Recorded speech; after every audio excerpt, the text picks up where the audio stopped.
Hemelse Vader, baie dankie vir nog 'n geleentheid in ons reeks.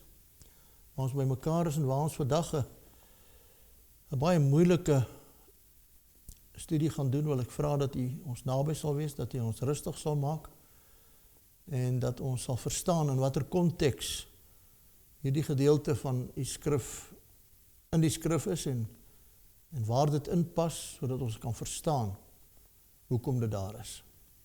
Ons vra dit in Jesus se naam. Amen. Ja, liewe vriende, baie welkom hier by ons amper laaste lesing van die laastes. En ek moet vir u sê, hierdie bepaalde lesing,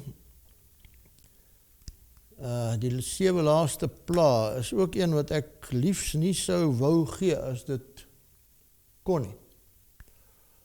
Dis ook eintlik soos die vorige een, die wyn van Babylon, dis 'n lesing wat baie sensitief kan wees. En dit klink hard, klink soms wreed.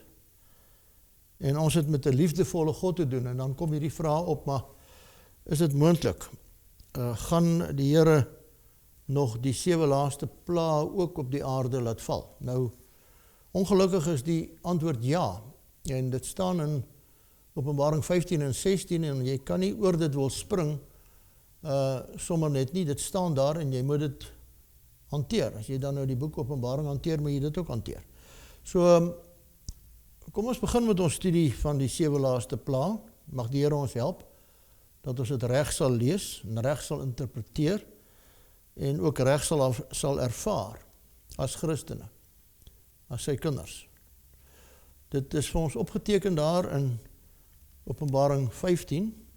Kom ons begin daar lees, net so 'n paar verse eers. Vers 1. En ek het 'n ander teken in die hemel gesien, groot en wonderlik, 7 engele met die 7 laaste pla, want daarmee is die grimmigheid van God volëindig. Nou hierdie woord grimmigheid het al klare 'n buitenom. Is dit God se haat? Of wat is hier in hierdie grimmigheid? Want God haat nie. God is 'n God van liefde. Maar sy grimmigheid word volëindig. Amper sy geïrriteerdheid met die mens en met die sonde. En die 7 engele met die 7 pla het uit die tempel uitgekom, bekleed met rein, blink linne, en om die bors omgord met goue gordels. En een van die 4 lewende wesens het aan die 7 engele 7 goue skale gegee, vol van die grimmigheid van God wat leef tot in alle ewigheid. Vers 8. En die tempel het vol rook geword uit die heerlikheid van God en uit sy krag, en niemand kon ingaan in die tempel voordat die 7 pla van die 7 engele volëindig was nie. Nou so, die vraag kan nou sekerlik gevra word, hoe is dit dat daar vir sommige mense op aarde nog 'n strafgerig wag, wat met 7 pla uitgevoer gaan word? Gaan die Here werklik nog mense op hierdie manier straf? Is hy dan nie 'n God van liefde nie? Is dit 'n wrede God wat ons hiermee te doen het? Nou hierdie vraag kan eintlik net gevra word wanneer jy nie die konteks verstaan waarin die 7 laaste pla plaasvind nie. As jy nie verstaan dat die pla slegs gaan val nadat die genade deur gesluit het nie. Met ander woorde, daardie tyd het aangebreek waar niemand eintlik meer gered kan word nie. Elkeen het klaar gekies. En hulle wat teen God gekies het, ontvang eintlik nou net die gevolge van hulle eie keuses. Die tyd het met ander woorde aangebreek dat die ondersoekende oordeel waaroor ons alreeds gepraat het met mekaar verby is, afgehandel is. En die tyd is daar waarin Jesus hom gereed maak om sy kinders te kom haal. En binne in hierdie venster speel Openbaring 15 af. Met ander woorde, alhoewel die Bybel verklaar dat Jesus weer gaan kom, en ons glo dit en ons verkondig dit, en ons moedig mense aan om hulle gereed hou, is daar sekere gebeure wat eers moet plaasvind voor sy koms. En het is belangrik dat ons met onsself gereed maak sal weet wat het is. So die volgorde van hierdie gebeure word in hoofstuk 15 genoem, en dan word het nou in hoofstuk 16 vir ons beskryf. Maar eintlik begin dit eintlik al hier in hoofstuk 14. Kom ons lees net eers die 3 engele boodskappe gedeelte weer van die 3 engele boodskap. Openbaring 14 vers 9. En 'n derde engel het hulle gevolg en met 'n groot stem gesê, as iemand die dier en sy beeld aanbid en 'n merk op sy voorhoof of op sy hand ontvang, as hy dit gaan doen, dan sal hy self ook drink van die wyn van die grimmigheid van God. Daar is weer daai woord. Die grimmigheid van God wat ongemeng ingeskink is in die beker van sy toorn. En hy sal gepynig word met vuur en swaal voor die heilige engele en voor die lam. Nou, as jy Openbaring 13 bestudeer soos wat ons gedoen het, dan het ons gesien dat daar 'n tyd gaan aanbreek, wanneer slegs hulle, wat die merk van die dier ontvang het, sal kan koop of verkoop. En hulle wat nie die merk van die dier het nie, sal ekonomies geboycott word, verarm word. En dan sê Openbaring 13 dat daar selfs 'n doodsdekreet gaan uitgevaardig word teen hulle wat nie met hierdie dier en sy beeld en sy teken wil saamgaan nie. Nou wat is sy teken? Wat is die teken van hierdie dier waarvan die Bybel praat? Wat is daai beeld? Wat is daai teken? Nou ons het in ons studie dit baie duidelik gekry dat daar duidelik gesê word, hier is ons teken. Sunday is our mark of authority.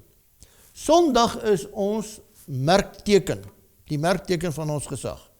Met ander woorde, voor Jesus se koms, gaan die wêreld getoets word met betrekking tot hulle geloof in die Skepper God en sy Sabbat. In Daniël se tyd was dit die tweede gebod wat ter sprake was, daar by die buiging voor daai beeld, die aanbidding van die ware God. Tydens die laaste geslag gaan dit skuif na die 4de gebod toe, nadat die merk van die dier eintlik op elkeen afgedwing is en daar slegs 2 groepe mense gaan wees, hulle wat die merk van die dier ontvang het en hulle wat die seël van God ontvang het. Hulle wat verseël is. Hulle wat gehoorsaam is en hulle wat ongehoorsaam is. En elke persoon kan net aan een van hierdie 2 kante wees. Daar gaan geen middeweg ongelukkig wees nie. Jy is of aan die kant van die Skepper God of jy is aan die kant van die dier van Openbaring 13. En elkeen het sy keuse gemaak. Elkeen het klaar sy keuse gemaak en nou breek daai tyd van Openbaring 14 vers 10 breek aan en hy sal self ook drink van die wyn van die grimmigheid van God wat ongemeng ingeskink is in die beker van sy toorn. Nou hierdie toorn, nie haat nie, hierdie toorn van God, hierdie grimmigheid van God, word nou sonder genade op hierdie aarde uitgestort. En dan staan daar in Openbaring 15 vers 8, en niemand kon ingaan in die tempel voordat die 7 plaae van die 7 engele voleindig was nie. Niemand kon ingaan in die tempel voordat die plaae voleindig was nie. Met ander woorde, die gedagte van 'n geheime wegraping, my broer en suster, van God se kinders voor die plaae, het met ander woorde eintlik geen Bybelse grond nie. Want as God se kinders voor die plaae weggeraap gaan word, sou hulle in die hemelse tempel moes ingaan. Maar nou sê die Bybel baie duidelik, nee, niemand kon ingaan in die tempel voordat die 7 laaste plaae voleindig is nie. En voordat die plaae begin val, sal daar 'n somber aankondiging gemaak word. Ons lees daarvan in Openbaring 22 vers 11. Wie onreg doen, laat hom nog meer onreg doen, en wie vuil is, laat hom nog vuiler word, laat die regverdige nog regverdiger word, laat die heilige nog heiliger word. Dis dan die toestand hier op aarde. En dan eers is Jesus se hoërpriesterlike werk in die allerheiligste, in die heiligdom, in die tempel, tot die einde.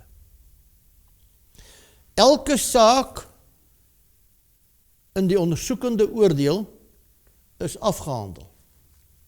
Elke mens het sy besluit gemaak.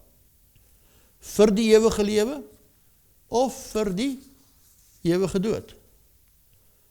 Die genade deursluit en die tyd van Daniël 12 vers 1 breek aan.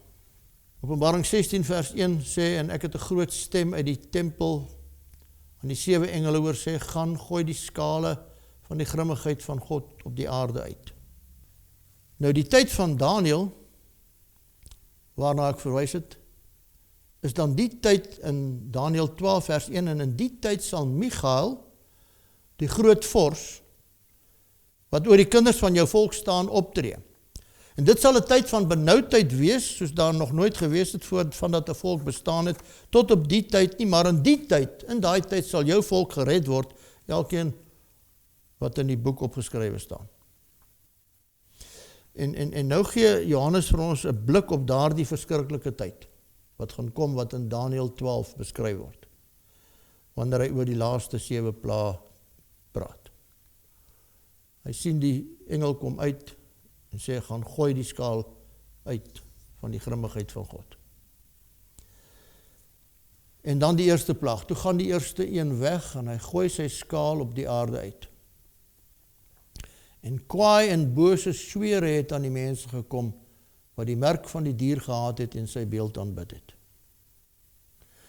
Nou die eerste plaag stem ooreen met die 6de plaag in Egipte, van ouds. Bose swere het op mense begin val, begin uitslaan. Nou die Griekse woord vir hierdie swere is eintlik die woord helkos. Dit is eintlik 'n soort van 'n pitsweer. 'n Pitsweer.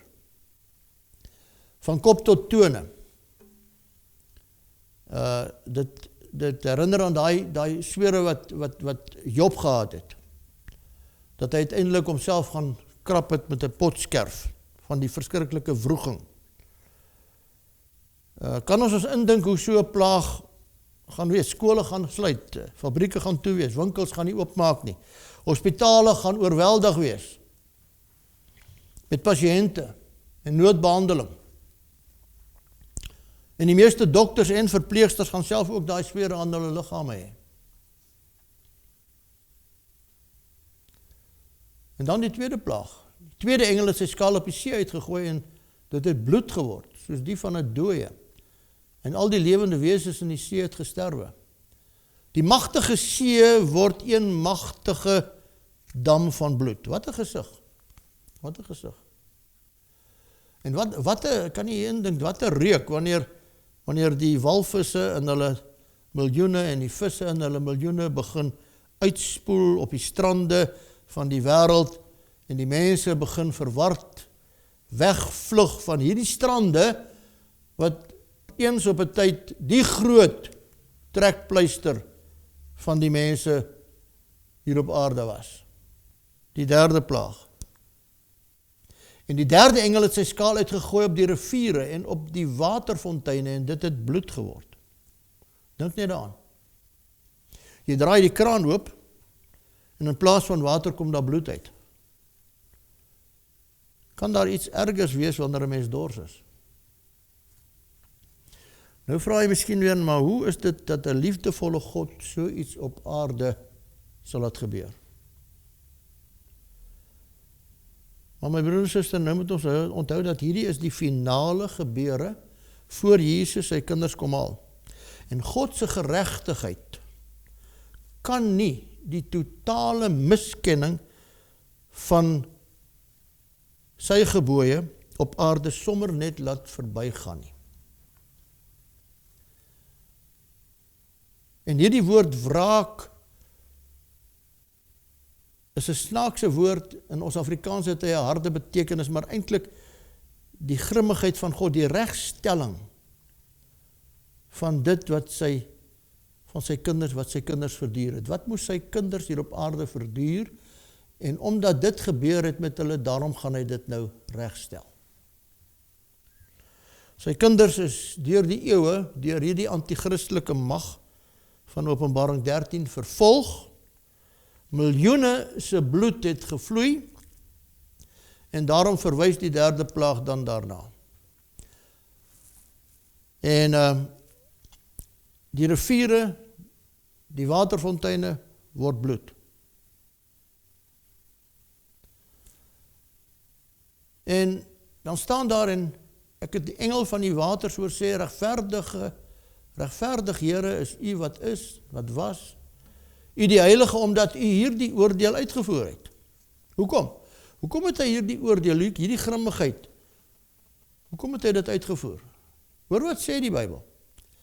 Want hulle het die bloed van heiliges en profete vergiet. En u het aan hulle bloed gegee om te drink, want hulle het dit verdien. En dan sê vers 7, en ek het 'n ander een uit die altaar hoor sê, ja Here, God almagtig, waaragtig en regverdig is u oordeele.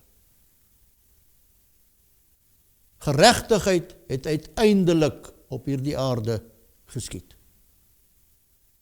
Uiteindelik is daar geregtigheid. En in hierdie tyd, wanneer die ongelowige niks anders het om te drink as bloed nie, maak God nou voorsiening vir sy kinders wat aan hom vashou. Jesaja 33 vers 16, sy brood word hom gegee, sy water is gewis. Luister na hierdie pragtige stukkie in die woord, Jesaja 41 vers 17. Die behoeftige soek water, maar daar is nie. Ek die Here sal hulle verhoor. Ek die God van Israel sal hulle nie verlaat nie. Ek sal riviere op die kaal heuwels oopmaak en fonteine in die laagtes. Ek sal die woestyn 'n waterplas maak en die dorre land waterbronne. Die Here sal vir jou sorg op daardie tyd. Jy sal water hê, skoon water hê, wat hy vir jou sal laat kry. Die 4de en die 5de plaag moet eintlik saam gelees word. Die 4de plaag word so beskryf, en die 4de engel het sy skaal op die son uitgegooi. En daaraan is dit gegee om mense met vuur te skroei. En dan sê Openbaring van hierdie son, die mense word geskroei met die hitte, die verskrikkelende skroeiende son. En tydens hierdie 4de plaag word die mense wat eintlik agter die son aangeloop het, met daar dieselfde son. Sommige was dit hulle afgod, word hulle met daar dieselfde son gebrand.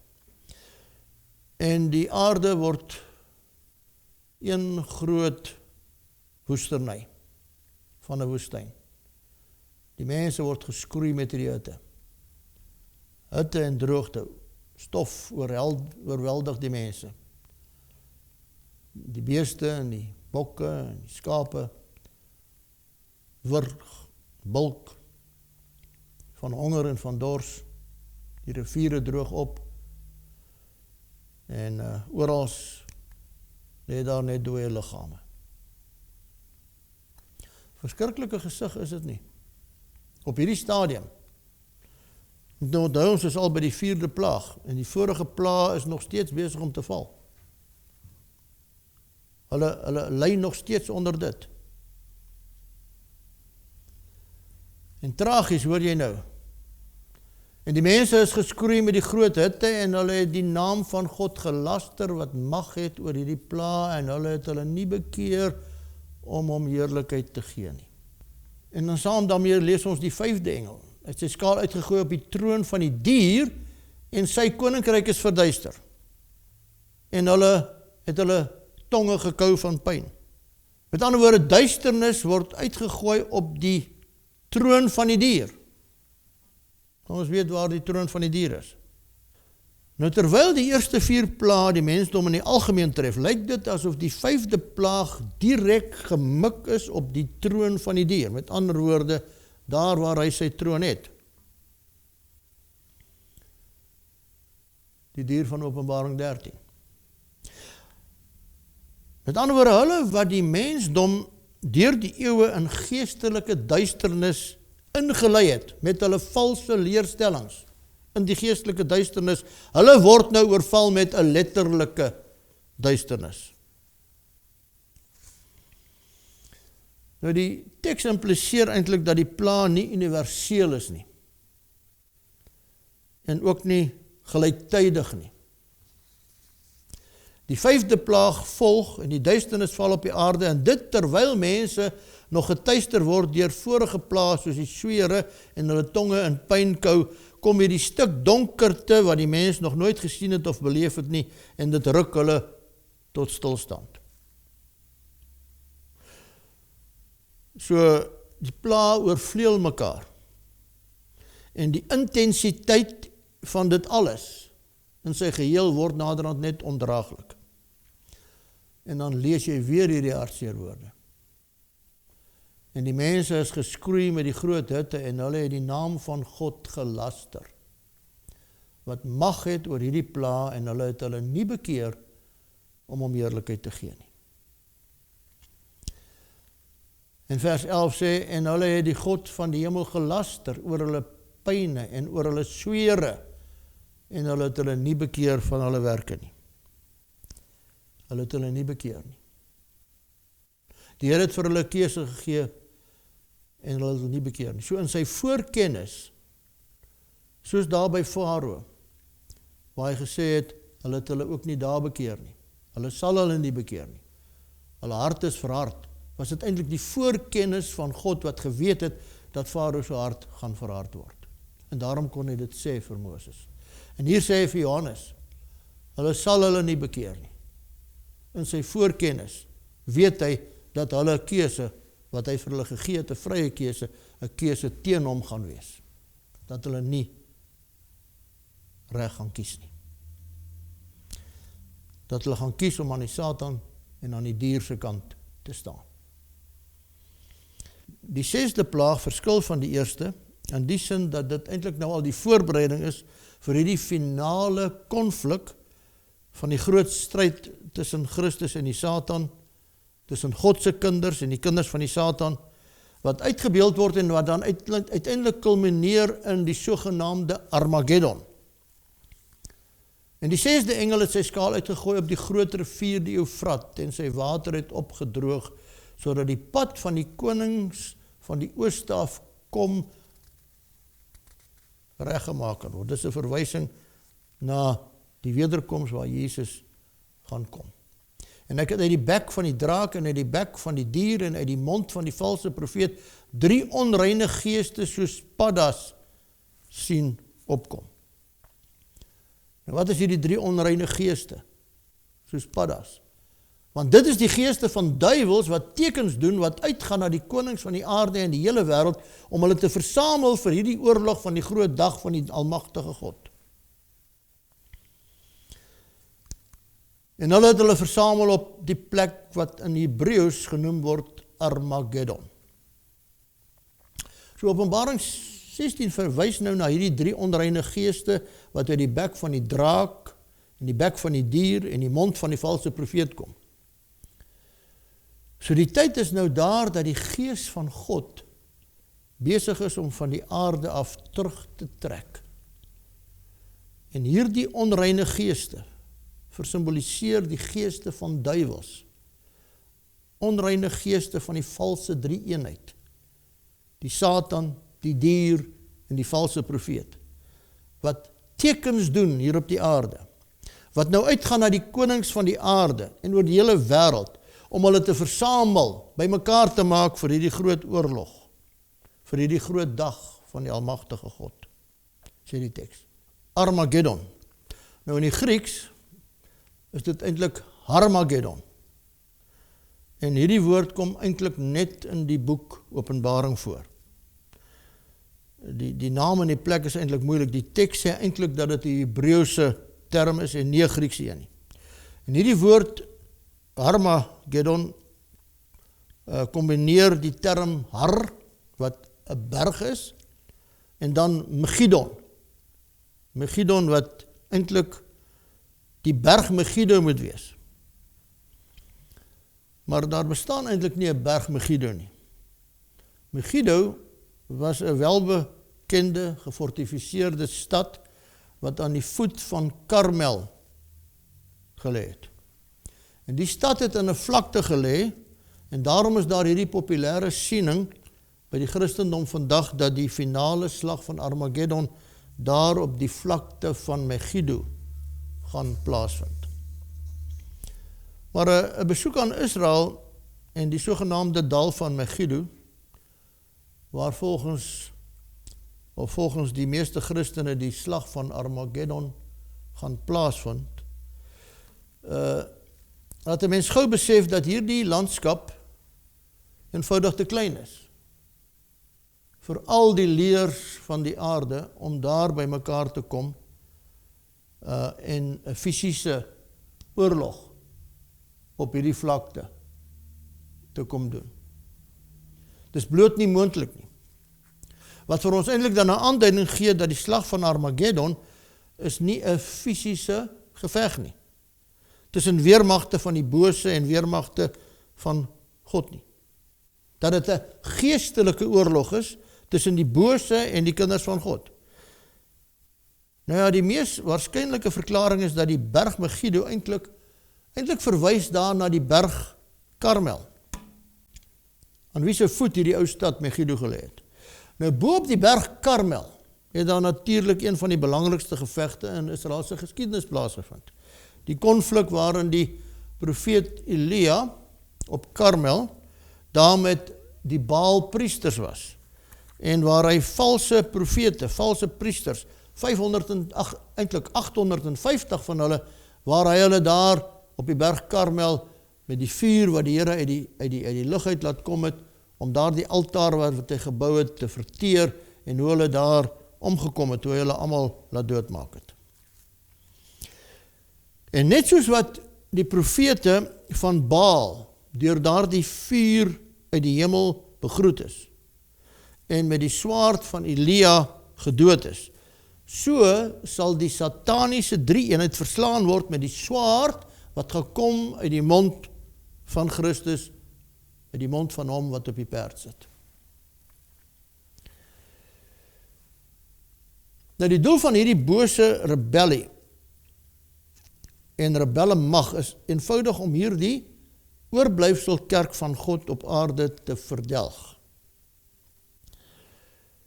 En weet jy, die reaksie op hierdie pla gaan eintlik 'n vyhandigheid teenoor God en sy kerk en sy kinders laat ontketen, wat vir God se kinders die skuld gaan gee vir hierdie pla. En dan uiteindelik gaan daar selfs 'n doodsdekreet teenoor God se kinders uitgevaardig word.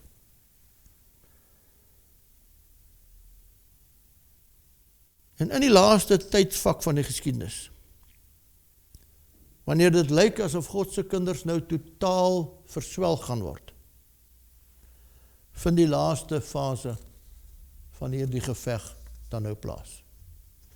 Jesus, die koning van die konings, sal triomfantlik verskyn, vergesel van sy hemelse weermag.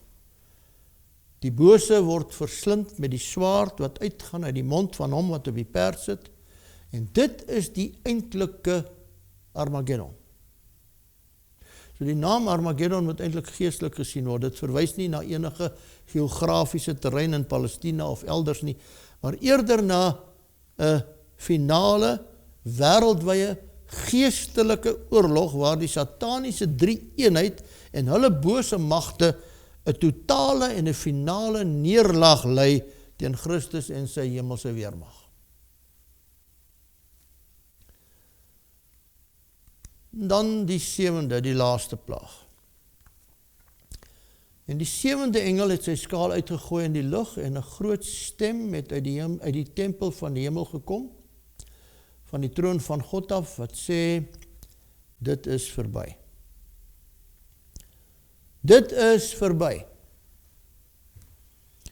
En daar het stemme gekom en donderslae, bliksemstrale. En daar het 'n groot aardbewing gekom soos daar nog nie gewees het vandat die mense op die aarde was nie. So 'n geweldige groot aardbewing. En die groot stad is in 3 verdeel en die stede van die nasies het geval. En luister nou wat staan hier. Binne in die pla. En ons was al daar. En die groot Babylon. Wie is Babylon? Ons was daar. En die groot Babylon is in gedagtenis gebring voor God om haar te gee die beker met die wyn van die grimmigheid van sy toorn. Sy het haar beker vol van haar onreinheid en haar oorspel het sy vir die wêreld gegee en die hele wêreld het uit daai beker uitgedrink. Nou ontvang sy die beker van die wyn van die grimmigheid van God. Van sy toorn. So katastrofiese weerlig, aardbewings, ruk die aarde onophoudelik. Berge, stede word plat gemaak met die aarde. Paleise, rykdom sak soos kaarthuise in mekaar. Hawens rondom die wêreld word verswelg. Trotse stede lê eenvoudig in puin. En angs, doodse angs pank die wêreldbevolking wat radeloos heen en weer hardloop. Skielik volg daar nog iets. Alle eilande het gevlug. Berge is nie meer gevind nie. En groot haal, omtrent 'n talent swaar het uit die hemel op die mense geval. Haal. Groot haal. Nou, daar was al groot haal hier op die aarde.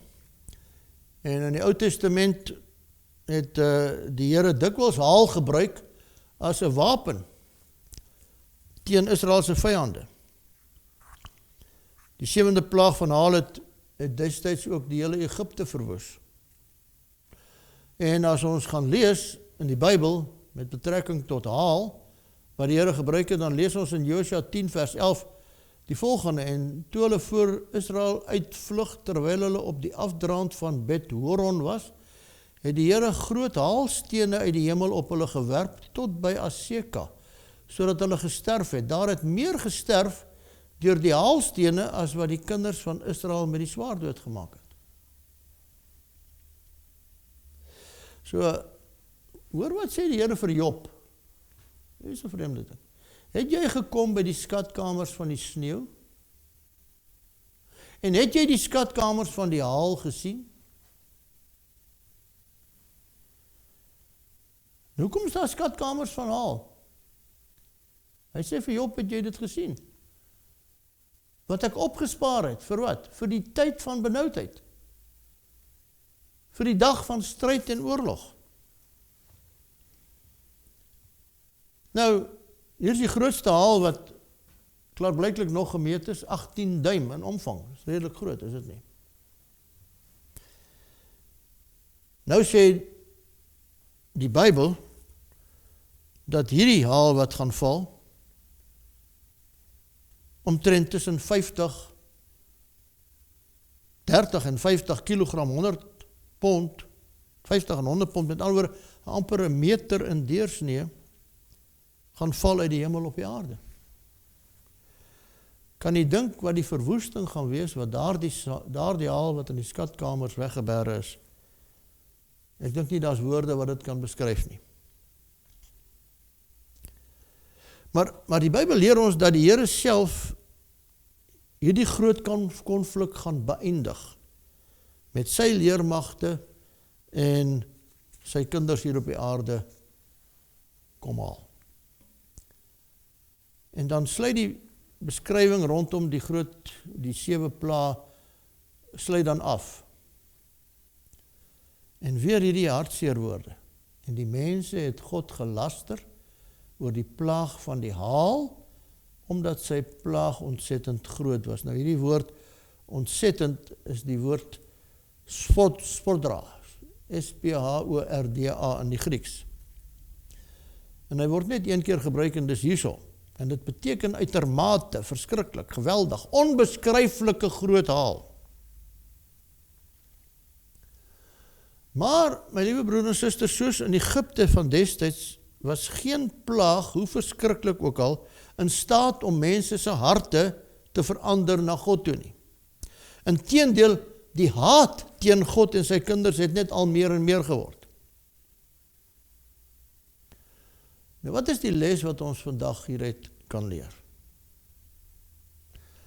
Nou, kom ons gaan net vir 'n oomblik terug na Egipte toe. Nadat God sy kinders in Egipte vir baie jare in gevangenskap gesien het, en dat hulle daar vasgevang het, het die Here besluit om hulle te verlos, en hy het vir Moses en Aaron gestuur, en hulle moes na Farao toe gaan, en wat moes hulle vir Farao gaan sê? Eksodus 5 vers 1, en daarna gaan Moses en Aaron en sê vir Farao, so spreek die Here, die God van Israel, laat my volk nou trek. Laat my volk trek. Wat is Farao se antwoord? Maar Farao antwoord, wie is die Here, na wie se stem ek moet luister, om Israel te laat trek? Ek ken die Here nie, ek sal Israel ook nie laat trek nie. Hoe antwoord die hom? Hoe antwoord die Here hom? Met 10 pla. Dis hoe hy hom antwoord. Maar wat het met God se kinders gebeur? Toe God Farao met 10 pla antwoord. Terwyl Moses en Aaron Farao gevra het om Israel te bevry, het hulle tegelykertyd vir die Israeliete gesê, luister, slag vir julle 'n lammetjie, vat daai bloed, smeer dit aan jou deurkusyn, en die engel, die doodsengel, sal by jou huis verbygaan. Wanneer die eerstgeborenes in Egipte sterwe, sal jou eerstgeborene nie sterwe nie. So hierdie was die uur van beslissing vir elke Israeliet wat nog enige simpatie met Egipte gehad het. Nou wonder ek, hoeveel Israeliete het dit nie gedoen nie? Hoeveel was so verknog aan Egipte en dit wat hulle daar gehad het, dat hulle nie geluister het na hierdie woord van die Here nie, en dat hulle nie die bloed van die lam aan hulle deurkusyne gesmeer het nie. Want 'n lyn is daai aand getrek. En die besluit is geopenbaar, wie staan waar. Dit was nie 'n ligte besluit om 'n lam te slag en sy bloed daar teen die deur te smeer nie. En daardie nag was die nag van hulle bevryding, waar hulle onder 'n wolk van beskerming uit Egipte is. En so, my liewe broer en suster, sal dit ook in die laaste ure van die wêreldse geskiedenis wees. 'n lyn gaan getrek word tussen hulle wat God se liefde van die hand gewys het, wat die bloed van die lam geweier het, en hulle wat hulle lewe eintlik geplaas het in die bloed van die lam. Hulle wat die bloed van die lam aanvaar tot vergifnis van hulle sondes, en ook die reiniging van hulle lewe, gaan dan in die laaste dae die beskerming van God hê.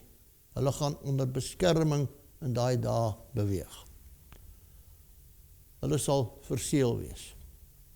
Die plaag gaan nie op hulle val nie. 'n laar van engele gaan om hulle getrek word, om die verseëldes van God. So die Bybel sê nie dat God se kinders weggeraap gaan word, nie, maar dat hulle eintlik lewendig gaan wees gedurende daardie tyd, maar dat hulle beskerm gaan word deur God se genade. Terwyl die pla rondom hulle val, gaan dit nie naby hulle kom nie.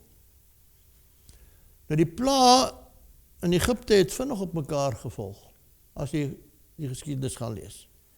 Nou wat sê die Bybel gaan gebeur met die pla aan die einde van die dag? Daarom sal haar pla op een dag kom. Nou dit beteken nie dat die pla op een dag in 24 uur gaan val nie. Dit beteken dat dit 'n kort tydperk gaan wees, een dag. Nou, 'n mens sou seker moontlik profetiese tyd daaraan kan heg. Wat is 'n dag? Is 'n jaar. Dat die pla moontlik binne 'n jaar gaan val. So vir daardie jaar gaan God se kerk deur 'n beproewing en benoudheid gaan, maar hulle gaan triomfantlik aan die ander kant uitkom. Die pla het ook so op Egipte geval, maar dan hoor ons wat die Here sê. Dis pragtige woorde. Maar ek sal op die dag met die land Gosen, dis nou waar sy volk was, binne in Egipte, maar in die land Gosen, omring deur die Egiptenare, waarin my volk woon, 'n uitsondering maak, dat daar geen steekvlee sal wees nie, so terwyl die steekvlee in die hele Egipte rondom hulle alles gesteek het, het dan nie enkele steekvlieg in Gosen ingegaan nie. Sodat julle kan weet dat ek die Here is in hierdie land. So daar gaan 'n plek van veiligheid wees vir God se kinders in daardie tyd. En weet jy, lieve vriende, ons het nou al die teksvers gehad in ons studie, maar nou maak dit bietjie meer sin nog. Dis waarom daar 'n teksvers staan in die Bybel, gaan uit haar uit my volk, sodat julle nie gemeenskap met haar sondes mag hê en van haar pla ontvang nie. In die mooiste taal denkbaar skrywe die Here wat hy gaan doen vir sy kinders, wanneer die pla op hierdie aarde val. Psalm 91, hy wat in die skuilplek van die Allerhoogste sit, sal vernag in die skaduwee van die Almagtige. Ek sal tot die Here sê, my toevlug, my bergvesting, my God op wie ek vertrou. Want hy is dit wat jou sal red uit die net van die voëlvanger, van die verderflike pes. Hy sal jou dek met sy vlerke en onder sy vleuels sal jy skuil, sy trou is 'n skild en 'n pantser.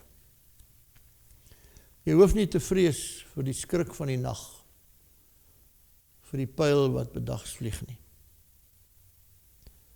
vir die pes wat in die donker wandel, vir die siekte wat op die middag verwoes nie. Al val daar 1000 aan jou sy, en 10.000 aan jou regterhand, na jou sal dit nie aankom nie. Net met jou oë sal jy dit aanskou, en die vergelding van die goddelose sien. Want U Here is my toevlug, die Allerhoogste het jy jou beskutting gemaak. Geen onheil sal jou tref, en geen plaag naby jou tent kom nie. Want die Here sal sy engele aangaande jou bevel gee om jou te bewaar op al jou weë. En hulle sal jou op die hande dra, sodat jy jou voet teen geen klip stamp nie. So ons weet, geliefdes, reeds wat die uitkoms van Armageddon gaan wees. Ons weet wie dit is wat triomfantlik gaan wegstap met 'n lied op hulle lippe. Johannes sê vir ons wie dit gaan wees, wat hierdie lied gaan sing. Openbaring 15 vers 3. En hulle het die lied gesing van Moses, die diensknegt van God, en ook die lied van die lam. En hulle wat gaan kwalifiseer om hierdie lied op die ou end te sing, is hulle wat die gebooie van God en die geloof van Jesus Christus bewaar. En deur ons keuses en ons lewe vandag, is ons besig om hierdie keuse te bevestig vir God of vir die Satan. Wanneer die pla val, liewe vriende, gaan dit te laat wees. Genadetyd is dan verby. Die genadedeur is gesluit. Jy kan nie wil wag en sê, maar ek sal wag totdat daar die pla val en dan sal ek my bekeer nie. Vandag Vandag is die dag vir jou keuse. Moenie uitstel nie. Moenie wag nie. Die Here wag eintlik vir jou om te antwoord. Want wie is hulle wat daar op die see van glas gaan staan? Openbaring 15, Johannes sien hulle en ek het gesien iets soos 'n see van glas, gemeng met vuur. Wie staan daar? En die oorwinnaars oor die dier en oor sy beeld en oor sy teken. Die oorwinnaars oor die dier, oor sy beeld, oor sy teken. Hulle het nie voor sy beeld gebuig nie. Hulle het nie sy teken ontvang nie. Oor die getal van sy naam. En ek het by die see van glas sien staan met die sieters van God. En dan sê hy in vers 3, en hulle het die lied gesing van Moses, die diensknegt van God. En die lied van die lam en gesê, groot en wonderlik is u werke, Heere God almagtig, regverdig en waaragtig is u weë, o koning van die heiliges. Vers 4, wie sal u nie vrees nie, Here? Wie sal u naam nie verheerlik nie? Want u alleen is heilig, want al die nasies sal kom en voor u aanbid, omdat u regverdige dade geopenbaar word. En na hierdie dinge het ek gesien en kyk, die tempel van die tent van getuienis in die hemel is geopen. Die 7 laaste pla is verby. Jesus kom sy kinders haal. Mag hy gee dat ek en jy daar sal wees.